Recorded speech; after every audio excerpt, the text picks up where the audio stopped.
सकते हैं। इस नोट को यहीं पे खत्म कीजिए रवीश कुमार। अब मोदी मीडिया गोदी मीडिया कुछ नहीं, मीडिया आज भी वही है अभिलाषा जी जो 100 साल पहले थी। हम आज भी सत्य को ही दिखाते हैं।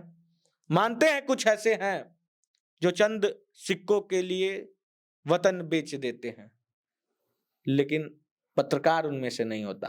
ये चंद सिक्कों के लिए वतन बेचने वाले धूर राठी, धूर बोल रहा हूं सुनिएगा, धुरवा राठी उर्फ जर्मन शेफर्ड, रवीश कुमार, अजीत अंजुम जैसे लोग ही चंद सिक्कों के लिए देश बेच देते हैं, पत्रकार नहीं। और ये पत्रकार नहीं, मैं इनको पत्रकार नहीं मानता। नमस्कार, स्वागत है आपका खबर फर्स्ट और एटीएस पर। अकबर इलाहाबादी की एक मशहूर पंक्ति है कि न खींचो कमान न तलवार निकालो, जब तोप मुकाबिल हो तो अखबार निकालो। इन पंक्तियों से साफ तौर पे प्रेस की ताकत को समझा जा सकता है, परंतु अभी इसी प्रेस पर लोगों ने सवाल खड़े शुरू कर दिए हैं।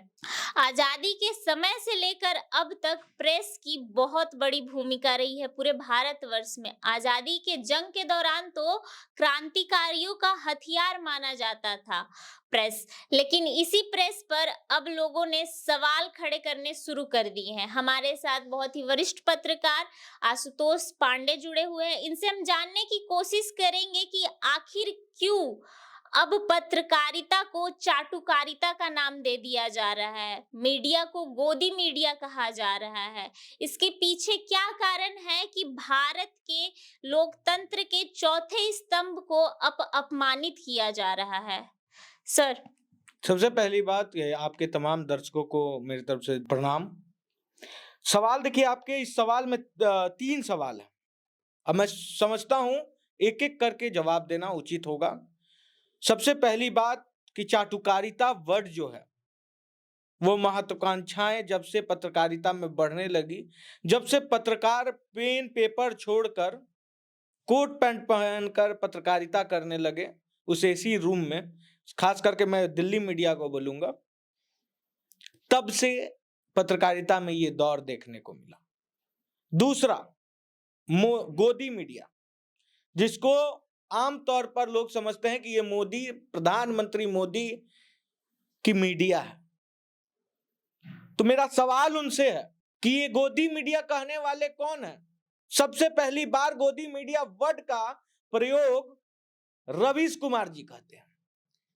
ये वही रवीश कुमार है जो कभी 2014 से पहले देश का मंत्री डिसाइड करता था।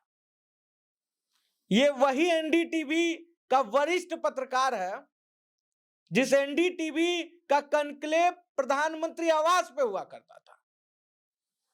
ये वही पत्रकार है जो देश का रक्षा बजट से लेकर रक्षा मंत्री कौन बनेगा इस पे करता था विश्लेषण, और इसका सटीक होता था क्योंकि सरकार चलाता था। अब ये मौका इनको नहीं मिलता। प्रधानमंत्री की मीडिया तो 2014 से पहले थी, जिसको दलाल मीडिया कह सकते थे, जिसमें सबको पता रहता था पहले से कि कौन मंत्रालय किसको मिल रहा है, कौन जाएगा कौन आएगा। रवीश कुमार के हिसाब से मंत्रिमंडल विस्तार हुआ करता था। वो अब रवीश कुमार को नहीं मिलता है मौका। आजकल तो अभिलाषा जी मीडिया को सरकार की बातें पता नहीं होती है। कोई ब्रेकिंग चला दे कि प्रधानमंत्री मोदी जी 10 दिन पहले ये करेंगे, हम कहते 2 घंटा पहले बता दे कोई चैनल। अगर मोदी मीडिया होती तो उसको खबर होता प्रधानमंत्री का हर मूवमेंट का। तो मोदी, कुछ लोग तो हमें भी कमेंट करते हैं। दिक्कत ये है कि इस देश में कुछ लोगों को एक जर्मन शेफर्ड है और एक रवीश कुमार है, अजीत अंजुम है, और भी बहुत लोग हैं जो लेफ्ट विचारधारा से इस कदर ग्रसित हो चुके हैं। और ये खास करके लेफ्ट विचारधारा के लोगों को क्या कहना है? तो कहीं ना कहीं 2 गुट में पूरा मीडिया बट चुका है। कौन बोलता है मीडिया बट चुका है? मीडिया अगर बट चुका होता तो राहुल गांधी जब प्रेस कॉन्फ्रेंस करते हैं, कांग्रेस प्रेस कॉन्फ्रेंस करती है, मीडिया नहीं जाती है या उनका प्रेस कॉन्फ्रेंस नहीं दिखाया जाता है? क्या अखिलेश यादव जब मीडिया के सामने बात रखते हैं तो क्या नेशनल टेलीविजन उनको नहीं दिखाती है? क्या पेपर में उनकी बातों को नहीं रखा जाए? या फिर तेजस्वी यादव जब पटना में विशाल जनसैलाब इकट्ठा करते हैं तो क्या उसको नेशनल मीडिया अपने स्क्रीन पे जगह नहीं देती है? कोई कैसे कह सकता है? बार गोदी मीडिया जो दिखता है वही दिखाते हैं हम। जिनका भी अभी आपने नाम लिया वो बार बार आलाप लगाते हैं गोदी मीडिया वो का। अगर इसलिए आलाप लगाते हैं कि क्योंकि अब उनके पास वो पावर नहीं रहा जिससे कि वो देश को चला सके। सोच सकते हैं कोई पत्रकार, अगर एक पत्रकार का लॉबी अगर मंत्रिमंडल सेट करता हो, वो देश को चला रहा है, और 2014 के बाद उससे सारी पावर छीन ली जाती है, उसके बाद वो एक नया षड्यंत्र रचता है लोग कि देश को किसी तरह से, देश के विचारधारा के कुछ लोगों के साथ मिलकर वो देश को बरगलाने की कोशिश कर रहे हैं। और मुझे दुख है कि ये लोग अपने मंसूबे पे सही हो गए। जितने लेफ्ट विचारधारा के लोग हैं वो लोग अपने मंसूबे पे सही हुए हैं। देश की आम आवाम के पास ये पहुंचाने में खास करके रवीश कुमार कामयाब रहा। झूठ, आधा अधूरा झूठ। ये जर्मन शेफर्ड ध्रुव राठी क्या करता है? ये जर्मनी में बैठ के आधा सच दिखाता है आदमी को। अर्ध सत्य कभी सत्य नहीं होता। कोई इसका ध्रुव राठी का जो ग्राफिक्स रहता है पीछे चला देता है, उस पर कोई जाकर रिसर्च किया आज तक? कितना परसेंट सही है, कितना परसेंट गलत है? सिर्फ डेटा पे बात कर लेते हैं हम लोग, ऐसे ऐसे करके कर देना है काम, ऐसे ऐसे कर देने से हो गया उसका सब चीज खत्म, सही हो गया वो। तो उस तरह के विचारधारा के लोग झूठ फैलाते हैं बहुत स्मार्टली। हम लोग जैसा पत्रकार, कोई बता दे, कोई बीजेपी हो, कांग्रेस हो, आरजेडी हो, जदयू हो, किसी भी दल के नेता का औकात नहीं है कि बोल देगा कि खबर फर्स्ट आशुतोष पांडे को 1 रुपया दिया। फिर भी आता है कमेंट मोदी मीडिया, गोदी मीडिया। नरेंद्र मोदी को औकात है पैसा दे देगा आशुतोष पांडे को? मेहनत से कमाते हैं, किसी का चाटुकारिता नहीं करते हैं। और ना राहुल गांधी का सुनेंगे, ना देश का प्रधानमंत्री का सुनेंगे, जो दिखेगा वही दिखाएंगे, जो दिखेगा वो दिखाएंगे। लेकिन मुझे उन लोगों से है तकलीफ जो लोग राष्ट्र की बात करते हैं, जो लोग राष्ट्रभक्त हैं, लेकिन वो आवाज नहीं उठाते हैं इन लोगों के खिलाफ। और उनका लॉबी देखिए, एक लेफ्ट का लॉबी है जो ट्विटर वार से लेकर सोशल मीडिया वार से लेकर हर जगह उनका लॉबी बना हुआ है, और ये झूठ को सच की तरह पेश करने में महारत हासिल है उनको। रवीश कुमार की पत्रकारिता वहां कहां चली जाती है? कब? जब संदेश खाली में हिंदुओं की महिलाओं के साथ बलात्कार होता है, उस समय कहां चला जाता है? उस समय ध्रुव राठी जैसे लोगों का मुंह में ताला क्यों लग जाता है? क्या उस समय उसका ग्राफिक्स वाला चला गया रहता है क्या छुट्टी पे? या अजीत अंजुम का उस समय पत्रकारिता धूमिल क्यों नजर आती है? क्या हो जाता है? आरफा से लेके कितने लोग हैं? ये आरफा तो हमेशा खाली नाचते रहती है, कुछ नहीं करती है। राष्ट्रवाद के खिलाफ आपने अभी बात उठाई थी सर, हम क्या राष्ट्रवाद के खिलाफ हम बात उठाए थे? आप बता रहे थे कि जैसे कि राष्ट्रवाद के खिलाफ इन लोग बोलते हैं, तो कहीं ना कहीं नहीं, गलत आप बोले। हम राष्ट्रवाद के खिलाफ नहीं बोले। हम क्या बोले सुनिए, ये लोग राष्ट्र विरोधी हैं। खिलाफ बोलने वाला विरोधी नहीं हो सकता। हम कभी आपकी विचारधारा से फॉलो नहीं कर सकते, तो इसका मतलब ये नहीं है कि हम आपसे खिलाफ हैं। विचारधारा का विरोध होना चाहिए इस देश में। आप पत्रकार हैं, निष्पक्ष दिखाइए ना जी। यही अभी हम देख रहे थे, यही रवीश कुमार का एक ट्वीट है कि राम पे के नाम पे वोट क्यों? अरे तो तुम्हारे बाप के नाम पर वोट देगा लोग? राम हमारे आराध्य हैं, राम हमारे भगवान हैं। उनके नाम पे जो उनको लाया गया 500 साल से, जिस राम को टेंट में रखा गया था, 100 तो नहीं किए होंगे। हिंदू के नाम पे कलंक हो, इसीलिए अपना भाई को आज तक ही नहीं जिता पाया। बहुत बड़ा पत्रकार बनता है, कांग्रेस से दलाली खाता था, दलाली लेता था, तब इसका पत्रकारिता चलता था।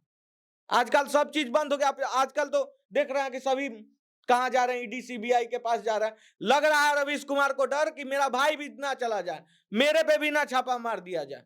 तो एक वो तो तरफ खुद बहुत बड़ा दलाल था। जितने भी बड़े पत्रकार हैं कभी जाकर उनसे पूछ लीजिएगा। हम तो 7 साल दिल्ली में रहे हैं, रवीश कुमार का रग रग जानते हैं। अपने भाई को कांग्रेस के टिकट से ये लड़ाता रहा, आज तक नहीं जीता, कभी नहीं जीतेगा। इसके गांव में जाइए, पता कीजिए कि कैसे किस तरह का दूर है। तो एक तरफ जिस तरीके से रवीश कुमार कहते हैं कि आधी मीडिया मोदी के गोदी में बैठ गई, तो वैसे कहीं ना कहीं रवीश कुमार भी देखिए, राहुल गांधी के गोदी में बैठ गए हैं जाके। देखिए रवीश कुमार को एक बीमारी हो गया है। किस प्रकार का? ये बीमारी, इसको सदमा तब लगा 2014 में जब इसका बैंक अकाउंट करप्ट पैसे से नहीं भरना चालू हुआ। अच्छा। इसको एक बीमारी हो गया है। अब इसको हर चीज गलत दिखता है। जो गलत रहता है ना, कहा जाता है कि नजरें बदलोगे तो नजराने बदल जाएंगे। अब मैं पूछता हूं, क्यों राहुल गांधी को दिखाए? क्यों राहुल गांधी है कौन? कौन है राहुल गांधी? कांग्रेस के अध्यक्ष। कांग्रेस के अध्यक्ष हैं। शायद आपका नॉलेज कम हो गया है, जाके थोड़ा देख लीजिएगा कि राहुल गांधी कौन है। अगर वो अध्यक्ष है तो मल्लिकार्जुन खड़गे क्या है, तब बात करेंगे। अगर हम टू दी पॉइंट, कौन है राहुल गांधी, तब भी राहुल गांधी को दिखाया जाता है। वो देश का प्रधानमंत्री है, देश का नेतृत्व करते हैं वो। उनको मीडिया नहीं दिखाएगी तो किसको दिखाएगी? 144 करोड़ आवाम का प्रधानमंत्री के बारे में अगर मीडिया बात करती है तो मोदी मीडिया हो जाती है। 144 करोड़ की सरकार अगर कुछ करती है, अगर उसको दिखाया जाता है तो मोदी मीडिया हो जाता है। वंदे भारत का अगर हरा झंडी दिखाकर नरेंद्र मोदी रवाना करते हैं तो मोदी मीडिया। अगर राम जी के प्राण प्रतिष्ठान में वो अयोध्या जाते हैं, पूजा अर्चना करते हैं, और उस समय देश की और विदेश की तमाम मीडिया नरेंद्र मोदी को दिखाती है तो मोदी मीडिया हो जाती है। क्यों नहीं गया राहुल गांधी? क्यों नहीं गया रवीश कुमार? सनातन का नाम पे कलंक है ये। इसको तो हो जाना चाहिए, क्या बताइए, इससे अच्छा रवीश कुमार से अच्छा एक जो क्या बताऊं, पत्रकार के नाम पे तो ये कलंक ही है। पत्रकार तो है ही नहीं, औकात नहीं है कि ये मेरे सामने 10 मिनट का कभी इंटरव्यू दे दे। इसका पैंट नहीं जंघिया उतरवा देंगे हम रवीश कुमार का। इसको पत्रकारिता पहले चिट्ठी बांटता था ये। बहुत सीनियर है, लेकिन इनके सोच पे हमको था बोलने का मन करता है एनडीटीवी में। अच्छा, खाली दलाली किया गया है। दलाल, ये सब दलाल पत्रकार है, और यही दलालों का गिरोह तो अब मीडिया को, क्योंकि अब इनको एंट्री नहीं मिल रहा, तो ऐसे पत्रकार चीज बात का है कि इनको कोई नेशनल चैनल स्क्रीन नहीं देती है। तो ऐसे पत्रकारों को अब हिजरत ले लेना चाहिए, जो कि जनता को जोड़ने के जगह तोड़ने का कोशिश कर रहे हैं। जोड़ने की जगह नहीं, ये तोड़ नहीं पाएंगे, इनकी औकात नहीं है। ये हिंदुत्व के खिलाफ ही बोलते आ रहे हैं, राष्ट्र के खिलाफ ही बोलते आ रहे हैं। तो मतलब आप क्या चाहती है कि आपके हिसाब से मुसलमान देश विरोधी थोड़ी है? मैं मुसलमानों को देश विरोधी थोड़ी बोल रहा हूं, वो भी हमारे देश के अंग है, अभिन्न हिस्सा है, उन पे भी हमें गर्व है। लेकिन जब मुसलमानों को बरगलाया जाता है इन लोगों के द्वारा, तब मुझे उन मुसलमानों पे भी गुस्सा आता है। कैसे आपका माइंडसेट है कि कोई आपको ध्रुव राठी जैसा लोग, रवीश कुमार जैसा लोग, अजीत अंजुम जैसा लोग आपको बरगला देता है? आपके पास इतना मानसिक स्थिति आपकी स्थिर नहीं है कि आप सच को सच और झूठ को झूठ की तरह देख सके। इन्फ्लुएंस हो जाइएगा कल जाके आशुतोष पांडे से भी। अरे देखिए, आशुतोष पांडे सही बोल रहा है कि गलत, पहले उस पर बात कीजिए, तब कमेंट कीजिए। विचारधारा लोगों का उल्टा हो गया इस देश में। कुछ लोगों को लगता है कि नरेंद्र मोदी जो भी करेंगे गलत करेंगे, तो राहुल गांधी सही कर रहे हैं। पहले लोग यही लोग कहा क्या कि प्राइवेटीकरण हो रहा है। क्या पहले एयरपोर्ट सरकारी था? विदेश की कंपनियों को जब काम दिया जाता था महंगे दामों में, तो वो ज्यादा अच्छा था, वो ज्यादा अच्छा था। मेरा सवाल है। आज अदानी को दिया जाता है तो क्यों परेशानी हो रही है? इसलिए हो रही है कि रॉबर्ट वाड्रा को पैसा नहीं मिल रहा है। जब कांग्रेस की सरकार थी तो भिखमंगा रॉबर्ट वाड्रा को बना दिया गया बड़ा बिजनेसमैन। आज अदानी, अंबानी और टाटा को बड़ा बनाया जा रहा है। हमारे देश के उद्योगपति विदेश के उद्योगपतियों से आगे निकल रहे हैं, तो इनको नमक लग रहा है, नमक मिर्ची दोनों लग रहा है।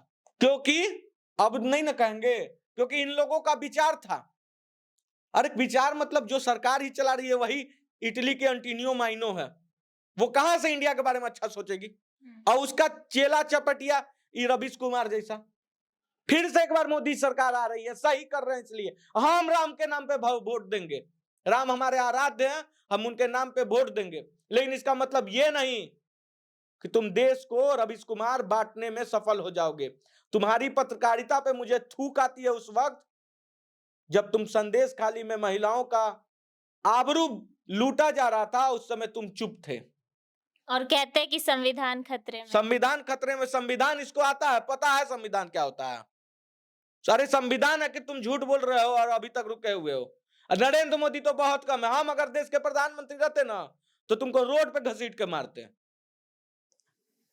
ऐसे ऐसे पत्रकारों को जो इस तरह की बात झूठ फैलाते हैं देश में।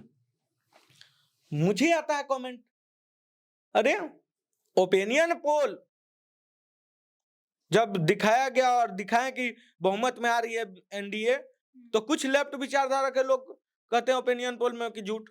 मुझे कमेंट करना पड़ा कि 2004 तारीख को बात कर लेना। ये करवाता है रवीश कुमार। इस तरह इन लोगों का एक लॉबी है, समझिए। झूठ बोलने वाला अलग, बनाने वाला अलग, परोसने वाला अलग, बेचने वाला अलग, वायरल करने वाला अलग, सारा लॉबी है। और इस नरेंद्र मोदी की सभा में रवीश कुमार नहीं जाएंगे, लेकिन भारत जोड़ो यात्रा में जाएंगे। तो ये कहां से निष्पक्ष हुए? चैनल वो न निष्पक्ष है जो दोनों दिखा रहा है, जैसे आज तक हो गया, इंडिया न्यूज हो गया, इंडिया टीवी हो गया। लोग ये निष्पक्ष चैनल है। कौन सा ऐसा चैनल है जो नहीं दिखाता है राहुल गांधी को? अरे अब तुम तुलना करोगे देश के प्रधानमंत्री से, तुम हो कौन जी? सोनिया गांधी का बेटा नहीं होते तो बैंक का क्लर्क नहीं रहता, यही राहुल गांधी है। कौन ये? तो इन लोगों से जितनी दूरी बना ले वक्त रहते। मैं खास करके बोल रहा हूं, देखिए मैं सच को सच की तरह बोलता हूं। मेरा एक ही टैगलाइन होता है, ना स्याही के दोस्त ना सफेदी के दुश्मन। आईना दिखाना काम है, हम आईना दिखाते हैं। मुझे कोई रवीश कुमार से जाति विरोध नहीं है, आर का झगड़ा नहीं है, लेकिन देश की जब बात आएगी और देश की एकता अखंडता को जो ठेस लगाने का प्रयास करेगा, मैं उन पे बोलूंगा। ये ध्रुव राठी जो है, धूर राठी मैं बोलता हूं इसको, ये जर्मन शेफर्ड है। अरे वो भी कभी कभी बढ़िया होता है, तो बहुत उत्तम क्वालिटी का नस्ल है कुत्ता में, लेकिन ये आदमी में नीच क्वालिटी का है, याद रखिएगा। ये झूठ को परोसने का मैं पीएचडी हासिल किया हुआ। इस जर्मनी में बैठ के भारत की अर्थव्यवस्था पे बात करते हो, भारत के गांव पे बात करते हो। आओ कभी जियो, मैं गांव से हूं, बिहार कटिहार का लड़का हूं, गांव से हूं। मेरे गांव में आओ, देखो कि लोग खुश हैं कि नहीं नरेंद्र मोदी के काल में।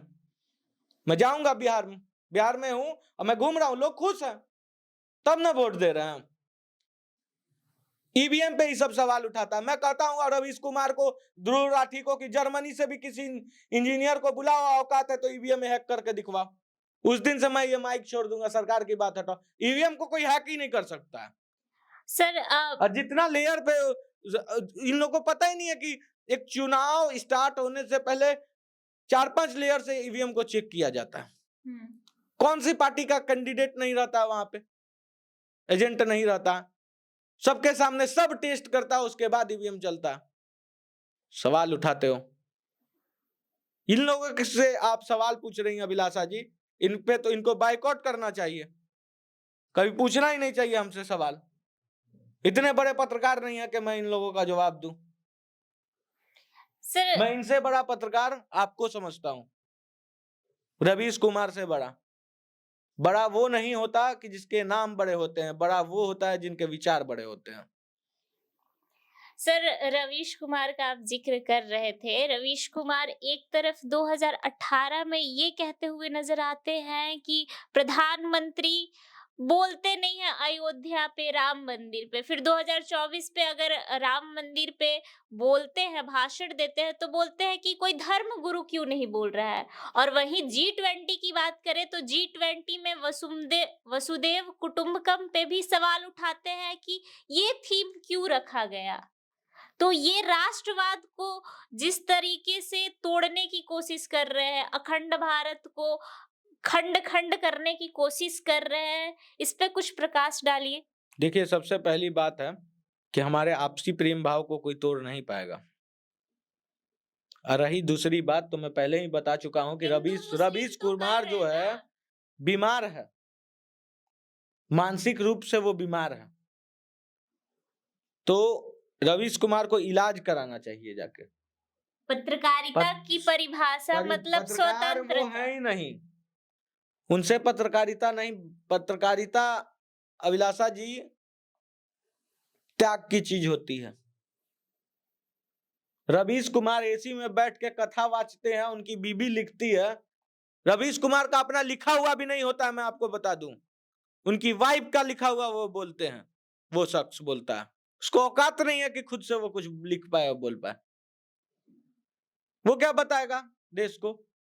मानसिक तौर पे बीमार है वो। कॉपी पेस्ट करके पत्रकारिता चलाने वाला अगर इस देश में अगर कोई सक्सेस हुआ है तो रवीश कुमार हुआ। श्वेता सिंह ग्राउंड रिपोर्टिंग करती है, कभी औकात है तो मैच कर ले एनर्जी। ग्राउंड रिपोर्टिंग जिस तरह से आजकल के देखिए हमारी महिला पत्रकार कितनी तेजी से आगे बढ़ रही है, और जो जज्बा है उनमें वो किसी में नहीं है। छोड़िए, मैं तो यंगस्टर हूं, मेरे इतना काम तो नहीं कर पाएंगे रवीश कुमार जी। अपने ही एज की किसी से देख लिए, बरखा दत्त को ही देख ले, भले वो देखिए बरखा दत्त इन लोगों की तरह नहीं है, ठीक है, उनका विरोध है तो एक लॉजिकली विरोध रखिए ना। हर बात पे विरोध, सही पे भी विरोध, जो हो रहा है उस पे विरोध सही, जनता जान रही है कि सही कर रहा है, ये झूठा विरोध कर रहा है, लेकिन एक फैन फॉलोइंग बना लिया गया है उनके विचारधारा के। देखिए हर विचारधारा के लोग होते हैं, तो कुछ लोग ऐसे भी हैं जो देशद्रोही हैं और वही इनकी बात सुनते हैं। मतलब जो देश हाँ एकदम। रवीश कुमार मुझे तो लगता ही नहीं है कि वो हिंदू और सनातन है, नहीं है, हिंदू है ही नहीं, वो कलंक है वो हिंदू पे। इस नोट को यहीं पे खत्म कीजिए रवीश कुमार। अब मोदी मीडिया गोदी मीडिया कुछ नहीं, मीडिया आज भी वही है अभिलाषा जी जो 100 साल पहले थी। हम आज भी सत्य को ही दिखाते हैं, मानते हैं कुछ ऐसे हैं जो चंद सिक्कों के लिए वतन बेच देते हैं, लेकिन पत्रकार उनमें से नहीं होता।